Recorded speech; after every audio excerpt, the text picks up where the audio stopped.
한국 전쟁이 74주년이 되었다고 합니다. 6월만 되면 이제 한국 전쟁을 우리는 되새기면서 기념하게 됩니다. 6월이 지나면 또 다시 1년 까마득하게 잊어가고 있습니다. 오늘 말씀을 통해서 한국 전쟁 당시의 상황을 여기저기 역사적인 자료를 통해서 다시 한번 되새겨 보려고 합니다. 한국 개신교 최초의 선교사 누구일 것 같습니까? 칼 귀철라프입니다. 이분이 1832년도 충청도 고대도에 도착하여서 주기도문을 한글로 번역하여서 나누어 주게 되었고, 감자를 심고 재배하는 법을 가르치게 됩니다. 감자의 시초입니다. 1866년 제너럴 셔먼호에서는 영국 선교사였던 토마스 선교사가 타고 있었습니다. 그는 27살의 나이에 참수형을 당하게 됩니다. 그러나 참수형을 당하기까지 그는 성경책을 뿌렸습니다. 그에게서 성경책을 받았던 홍신길, 성호정, 그리고 최치량은 강석교회와 평양교회를 개척하였습니다. 그리고 박영식은 자신의 집을 널다리골 교회가 되었고, 토마스 목사님의 목을 자른 박춘권은 평양교회 장로가 되었습니다. 1885년 4월 5일 부활절 아침 인천 제물포항에 도착한 감리교 최초의 선교사가 있습니다. 아펜젤러입니다. 이분은 이렇게 기도하였습니다. 하나님, 우리는 부활절 아침에 여기에 도착하였습니다. 이 아침에 사망의 쇠사슬을 부수고 부활하신 주님께서 이 나라 백성들이 얽매여 있는 쇠사슬을 끊으시고 그들에게 하나님의 자녀로서의 광명과 자유를 얻게 하여 주옵소서. 그 기도가 오늘 우리가 이루어진 줄로 믿습니다. 올해로 6.25 전쟁이 일어난 지 74주년이 되는 해입니다. 점점 전쟁의 시대를 경험하신 분들이 한 분, 두 분 떠나면서 요즘 사람들은 전쟁에 대해서 무덤덤해진 상황입니다. 오히려 영화를 통해서 전쟁을 경험한 세대라 전쟁이 낭만적인 그런 생각을 하시는 분들도 있습니다. 전쟁에 대한 영화를 통해서 배웠기 때문에 그 이미지, 그 한 폭의 그림, 전쟁을 우리는 그런 쪽으로 생각하는 경우들이 있습니다. 전쟁은 결코 낭만적인 것이 아닙니다.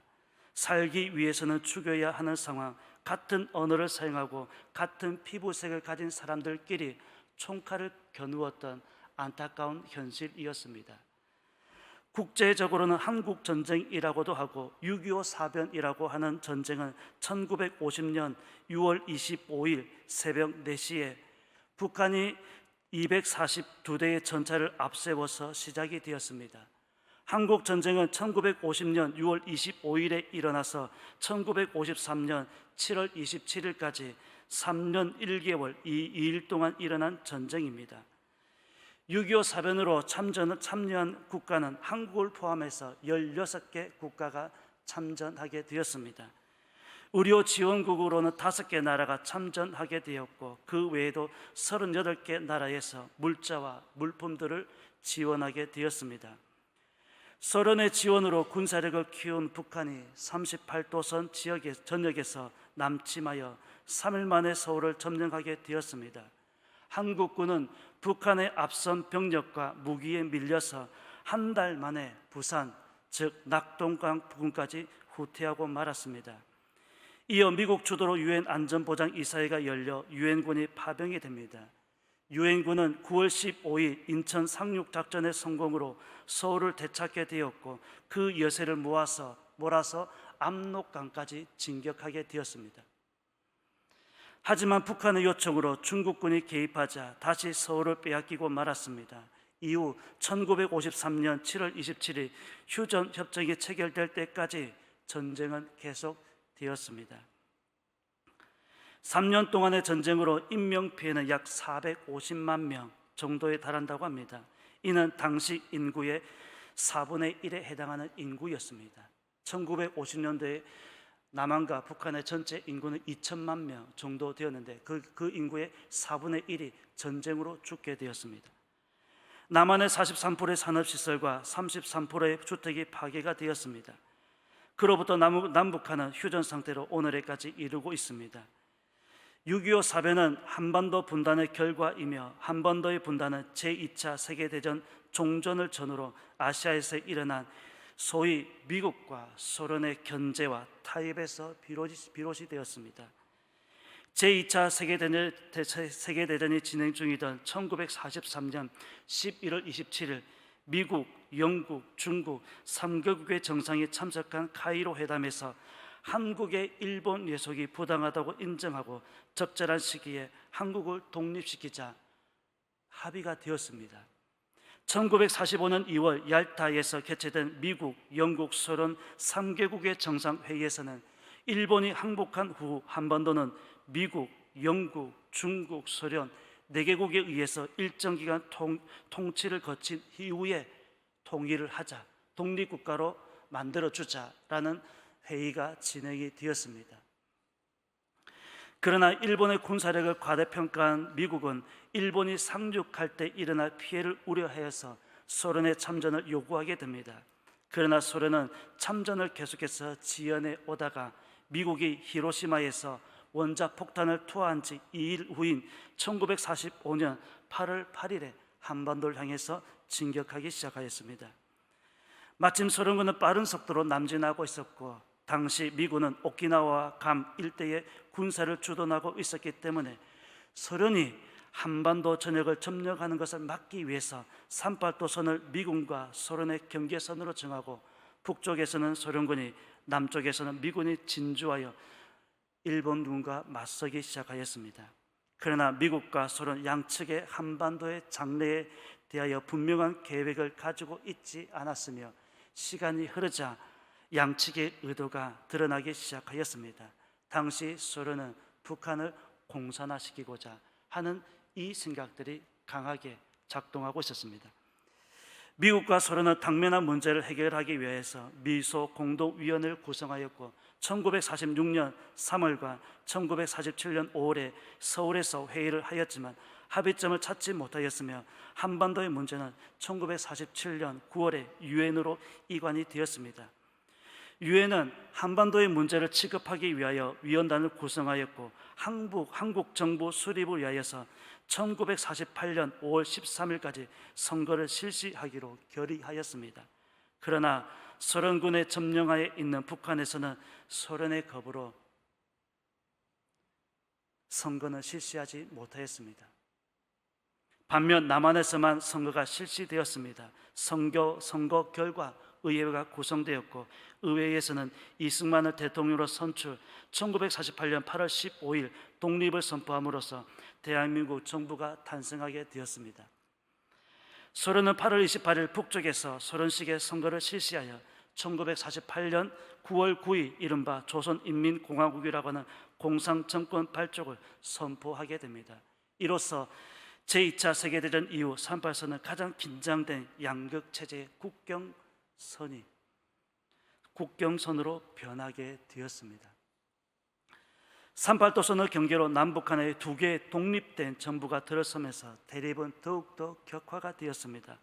이런 상황에서 북한에서는 무장공비, 침투 사건과 남한 후방 지역에서는 공산주의자들에 의해서 정권이나 체제를 무너뜨리려고 하는 움직임들이 나타나고 있었습니다. 6.25 사변 이전부터 북한에서는 10차례 정도 남한에 침투하였지만 큰 성과를 거두지 못하였습니다. 그렇게 되자 북한의 김일성은 최종적인 수단으로 남침무를 통해서 남북 통일, 남한과 북쪽을 통일시키고자 하는 결심을 하게 되었습니다. 소련은 북한의 진주한 직후부터 조직적으로 북한의 군사력을 양성하기 시작하였습니다. 1946년 1월 철도 보안대 창설, 같은 해 8월에는 보안기관 요원 훈련소 창설, 1947년 5월 보병 2개 사단, 1월에는 혼성 여단 및 인민군 촌사령부 창설, 1948년 2월에는 조선인민군을 창설하게 되었습니다. 조선인민군 창설 이후 남한에 대한 북한의 군사적 우위를 확신한 소련은 1948년 11월, 12월 25일까지 북한에 주둔하고 있는 소련군의 철수를 발표함과 동시에 미군도 미국도 소련과 마찬가지로 남한에 주둔하고 있는 미군을 철수하자, 우리도 철수할 테니 너희들 철수하자 요구를 하게 됩니다. 1948년 후반부터 1949년 8월 사이에 중국 공산군 소속 한인 의용군 2만여 명이 편입으로 인하여서 북한군의 군대 규모는 더욱 확대가 되었고 1949년 9월 남침 전까지 소련으로부터 대대적인 군사 원조로 북한은 총 19만 8,380명의 병력과 242대의 T전차, 200여 대의 항공기 등을 보유하게 되었습니다. 북한이 소련과 중국으로부터 원조를 받아 그 세력을 급격히 팽창시키고 있는 것과 대조적으로 남한을 둘러싼 정치적, 외교적 상황은 매우 불리한 상황이었습니다. 일본이 황복할 당시 남한의 산업시설은 겨우 5%만 가동할 수 있었습니다. 왜냐하면 대부분의 석탄과 광석이 북한에서 생산되고 있었으며 남한에 대한 송전은 당시에 중단이 되고 있었습니다. 이로 인하여서 사회적인 불안은 더욱더 증대가 되고 있었습니다. 북한의 김일성은 1949년 3월 소련을 방문해서 조소 경제 문화 협정을 체결하였고 소련과 중국은 1950년 2월에 우호 동맹 및 상호 원조 조약을 체결함으로써 북한은 소련과 중국 두 나라로부터 원조를 얻을 수 있는 길을 마련하게 되었습니다. 한편 1948년부터 시작된 미군 철수로 한반도 내의 남북한 간의 군사력 균형은 붕괴되기 시작하였으며 북한에 결정적으로 유리한 상황이 또한 조성이 되었습니다. 군사의 불균형 못지않게 북한으로 하여금 남침을 할 수 있도록 자극했던 외교적인 사건도 있었습니다.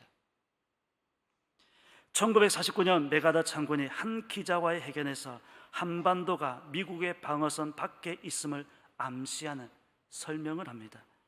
1950년 1월 워싱턴에서는 애치슨 미국 국무장관의 연설 가운데 극동에서의 미국 방어선은 한반도를 배제, 대륙으로부터 후퇴를 뜻하는 이른바 애치슨 라인을 발표함에 따라서 미국이 한반도에서 전쟁이 발발할 경우 개입하지 않을 것임을 선언하는 듯한 징후를 보이게 됩니다. 빌미를 제공하게 됩니다. 또한 1950년 1월 대한군사원조법안이 미 하원에서 부결된 사건은 미국 국무부뿐만 아니라 미국 국민이 한국 방어에 관심이 없다는 것으로 받아들여질 수 있었습니다. 이와 같은 한반도를 둘러싼 국내외의 정세는 북한이 남침할 경우 미국이 개입하지 않으리라고 하는 판단을 하기에는 충분하였다고 합니다. 그러나 북한이 남침을 강행하자 미국의 반응은 일반적으로 판단할 수 있는 것과는 다르게 이 사건을 유엔의 틀 안에서 해결하기로 방침을 정하고 유엔 안전보장이사회에서 침략 문제를 제기하게 됩니다. 1950년 6월 25일 오후 2시 유엔 안전보장이사회에서는 소련 대표가 불참한 가운데 북한의 남침을 평화를 파괴한 행위임과 동시에 침략 행위로 규정하고 적대적인 행위를 즉각적으로 중지하고 38선 이북으로 철수할 것을 결의안을 통과시킵니다. 이어서 6월 27일 북한이 6.25의 결의를 무시하고 남침을 계속함에 따라 유엔 회원국들은 북한을 격퇴시키기 위해서 모든 원조를 제공하겠다는 결의안을 통과시켰습니다. 이때 미국의 대통령은 트루먼이었습니다. 6월 27일 트루먼 대통령은 메가더 장군에게 해군, 공군만을 제한적으로 사용하여 북한군을 남한에서 격퇴하라는 임무를 부여하게 됩니다. 메가더 장군은 6월 29일 한국 전선을 시찰한 이후 워싱턴에 북한군을 격퇴하는 자신의 임무를 완성하기 위해서는 해군과 공군뿐만 아니라 지상군의 투입이 불가피하다는 상황을 보고하게 됩니다. 메가더 장군의 보고를 받은 트루먼 대통령은 6월 30일 지상군 투입을 명령함으로써 지상군 사용에 대한 제한은 해제되었고 이때부터 해군, 공군도 북한 지역 전역까지 작전 지역이 확대가 됩니다. 7월 8일 트루먼 대통령은 메가더 장군으로 하여금 유엔군 사령관으로 임명하였습니다. 이로써 역사상 처음으로 유엔군이 구성되어 미국을 비롯하여 16개국의 육군, 해군, 공군의 병력과 장비를 지원받았으며 단일 지휘 체계 하에서 국제 경찰 기능을 수행하게 되었습니다. 북한군의 남침이 개시된 1950년 6월 25일부터 1950년 9월 15일 인천 상륙작전 개시 이전까지의 상황을 정리하면 한국군은 전투력에서 북한군의 열세였습니다. 장비 면에서도 한국군은 대공포, 전차, 자주포, 전투기가 전혀 없었다고 합니다. 북한군에 완전히 압도되어 저항다운 저항을 해보지 못한 채 한국군은 당시에는 계속 후퇴만 거듭거듭 할 수밖에 없는 상황이었습니다. 사태의 심각성을 인식한 메가더 장군은 스미스 중령, 딘 소장, 워커 중장의 부대를 계속해서 투입하여서 북한군의 남친 속도를 둔화시킨 결과 1950년 8월에 낙동강을 경계로 하는 부산 교두보의 방어선을 구축하게 되었고 비로소 이제 체계적인 방어가 시작이 되었습니다. 유엔군의 공세로 1950년 9월 15일 메가더 장군의 지휘하에 1군 군단 병력이 투입된 인천 상륙작전이 성공함으로써 유엔군은 방어에서 공세로 전환하게 되었습니다. 그 결과 9월 28일에 서울을 탈환하게 되었고 경인 지역을 장악한 유엔군에 의하여서 보급로와 후퇴로를 차단당한 북한군은 남쪽으로부터 협공으로 모든 장비를 버리고 투항을 하거나 산악지대로 도피함으로써 북한군 주력은 거의 괴멸 상태에 빠졌으며 유엔군은 빠른 속도로 북진을 계속 거듭하였습니다. 그런 추세로 10월 20일 평양을 탈환합니다. 그리고 10월 26일에 압록강에 도달하게 되었습니다. 1950년 11월부터 1951년 7월 휴전 회담을 개시하기까지 유엔군에 의한 북한 전 지역의 점령이 압박되자 임박하게 되자 대규모 중국 인민지원군이 개입함으로써 전쟁은 새로운 양상을 띠게 되었습니다. 중국 인민지원군의 인해 전술에 압도당한 유엔군은 북한으로부터 철수해 1951년 1월 4일에 또다시 서울이 공산군의 수중에 들어가게 되었습니다. 그러나 미국 공군의 공격으로 엄청난 피해를 입은 중국 인민지원군은 크게 둔화되었고 1월 말에는 서울을 재탈환하게 되었습니다. 이때 메가더 장군은 중국 인민지원군이 개입한 전쟁을 한반도에서만 국한할 필요가 없음을 강조하고 이번에 중국 본토까지 치자 이런 의견이 나오게 되었습니다. 그러나 메가더 장군의 이와 같은 행위는 당시 군 통수권자였던 트루먼 대통령에 대한 도전으로 간주가 되어서 1951년 4월 11일 메가더 장군을 모든 직위에서 해임을 하고 말았습니다. 그리고 리즈웨이 장군을 그 후임으로 임명하게 되었습니다. 이때부터 전쟁은 소강 상태에 이르게 되었다고 합니다. 휴전 회담으로 인한 소강 상태 기간으로 미국은 전투의 종결을 희망하고 있었습니다. 이는 북한이나 중국의 의도와도 일치하고 있었습니다. 1951년 6월 23일 유엔 주재 소련 대표인 말리크가 미국에서 한 라디오 방송을 통해서 북한이 38선을 경계로 전쟁 이전의 위치로 복귀할 것을 제의하였습니다. 유엔은 이것을 휴전을 희망하는 신호로 받아들였고 유엔 사령관인 리즈웨이 장군으로 하여금 1951년 6월 30일 공산군 측에 휴전을 제의하게 되었습니다. 공산군이 이를 수락함으로써 7월 10일부터 개성에서 휴전 회담이 개시되었으나 1년의 사건 후에 회담 장소를 또한 판문점으로 변경하게 됩니다. 그러나 휴전에 임하는 양측의 태도는 상반된 것이었다고 합니다. 휴전 회담 중에서 가장 논쟁이 심했던 세 가지 의견이 있습니다. 첫 번째, 모든 외국군은 한반도에서 철수하자는 공산군 측의 주장과 이에 반대하는 유엔군의 주장입니다. 두 번째는 양측의 경계선 문제였습니다. 세 번째는 포로 교환의 문제였습니다. 공산군 측은 모든 포로는 무조건 송환시킨다는 원칙을 주장하였지만 유엔군은 희망자만 송환시킨다는 원칙을 제시하였습니다. 이때 유엔군에 수용되어 있던 17만 1000명의 포로 가운데 약 5만 명은 북한이나 중국 등 공산국가로의 송환을 거부하고 있었습니다. 포로 문제는 약 8개월간 회담이 중단되는 초래를 만들었습니다. 1954년 1월 아이젠하워 대통령의 새로운 정부가 들어서게 되었고 1953년 3월 소련의 지배자였던 스탈린의 사망으로 새로운 분위기가 조성됨에 따라서 회담은 재개되었고 포로 교환 문제도 합의에 도달하게 되었습니다. 양측은 현재 군사 분계선을 경계로 각각 2km씩 비무장지대를 설정하고 1953년 7월 27일 휴전 조약에 서명함으로써 전투 행위는 종식이 되었습니다. 6.25 사변은 3년 1개월간 계속되었으며 전쟁으로 인한 인명피해는 민간인을 포함 약 450만 명에 달했습니다. 이 가운데 남한의 인명피해는 민간인 약 100만 명을 포함하여서 약 200만이었고 공산 진영의 인명피해는 100만 명의 민간인을 포함하여 약 250만 명으로 추산하고 있습니다. 전쟁 기간 중에 한국의 43%의 산업시설과 33%의 주택이 이미 파괴가 되었다라는 말씀을 드렸습니다.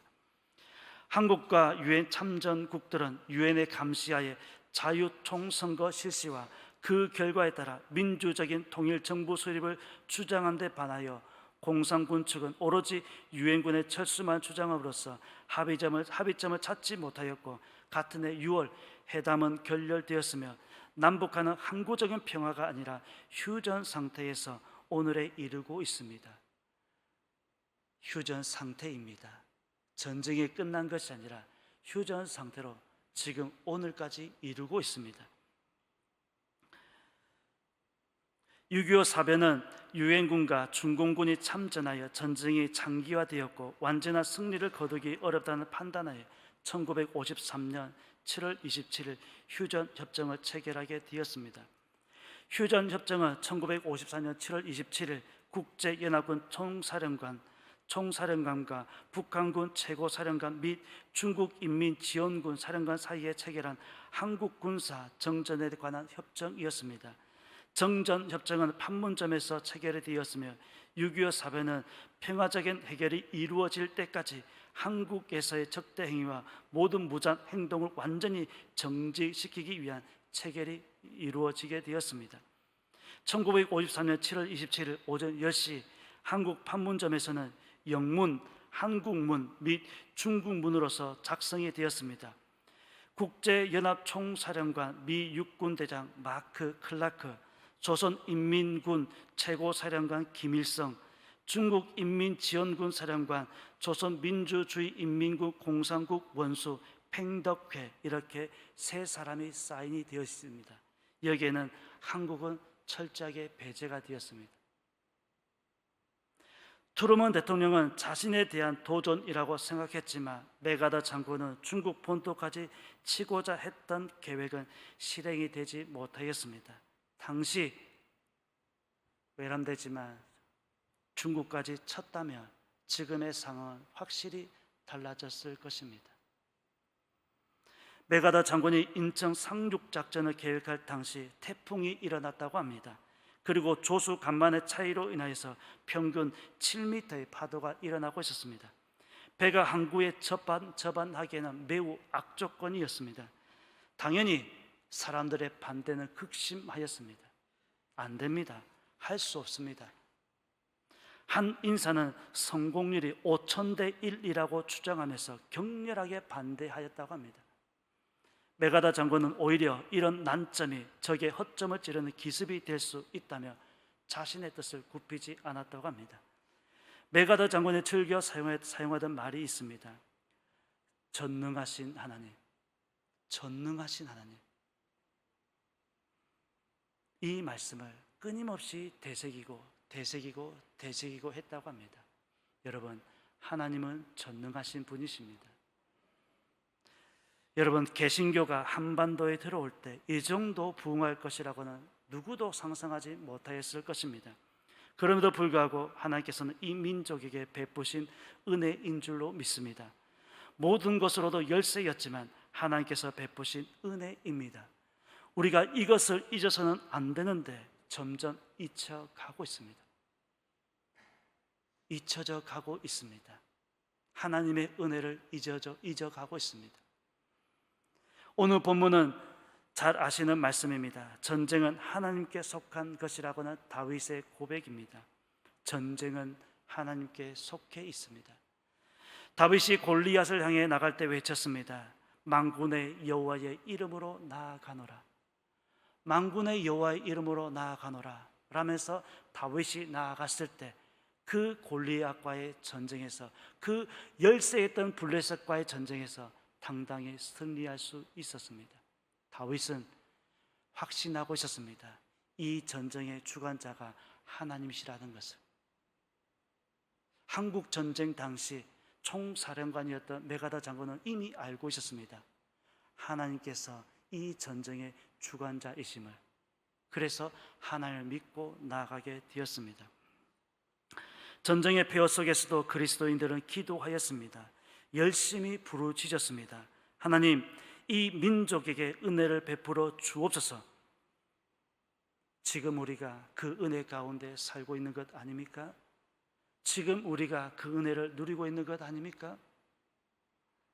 다시는 이 땅에서 전쟁이 되풀이돼서는 안 된다는 한결같은 소원이 있습니다. 그러기 위해서는 유대인들처럼 기억해야 합니다. 기록해야 합니다. 기념해야 합니다. 절대로 잊어서는 안 되는 우리의 아픈 역사입니다. 나라를 사랑하는 마음은 기도로부터 시작합니다. 더 이상 전쟁이 없는 나라에서 우리와 우리의 후손들이 살게 되기를 소망합니다. 계속해서 이어지고 있는 군사적인 행위가 끝났으면 좋겠고, 기도하였던 것처럼 군사적인 통일이 아니라 복음으로서 통일이 되어서 저 북한에도, 이미 우리보다 먼저 복음의 역사가 시작된 저 북한에도 다시 한번 교회가 세워져서 하나님의 영광이 회복이 되었으면 좋겠습니다. 주의 은혜로 민족과 교회가 영원히 복을 받았으면 좋겠습니다. 마음껏 찬양할 수 있고 기도할 수 있는 나라, 자유가 보장된 나라에서 우리 모두 하나님께 영광 돌릴 수 있는 그런 저와 여러분들의 삶이 되었으면 좋겠습니다. 이 은혜를 평생 잊지 마시고, 이 은혜를 다시금 우리 후손들에게 끊임없이 가르치고 알려서 전쟁 없는 나라, 자유가 보장된 나라에서 하나님을 높여드리고 찬양할 수 있는 그런 저와 여러분의 삶이 되시기를 예수님의 이름으로 축원합니다. 기도드리겠습니다. 하나님, 은혜를 감사합니다. 한국 전쟁, 6.25 전쟁 74주년을 맞이하여서 전쟁의 세대를 경험한 저는 아니지만 역사적인 자료를 통해서 다시 한번 당시의 전쟁의 상황을 되짚어 보게 되었습니다. 참으로 참담했던 역사적인 아픔입니다. 계속해서 끊임없이 이어지고 있는 적대적인 이 행위가 종식될 수 있도록 전쟁은 하나님께 속한 줄로 믿습니다. 하나님, 간섭하여 주시고 개입하여 주셔서 다시금 이 땅에 전쟁이 일어나지 않도록 은혜를 베풀어 주옵소서. 특별히 하나님, 여기저기에서 일어나고 있는 전쟁의 아픔이 있습니다. 하루속히 전쟁이 끝나게 하여 주옵시고 하나님께서 주신 샬롬, 평안을 누릴 수 있도록 은혜 베풀어 주옵소서. 감사드리며 예수님의 이름으로 기도드립니다. 아멘.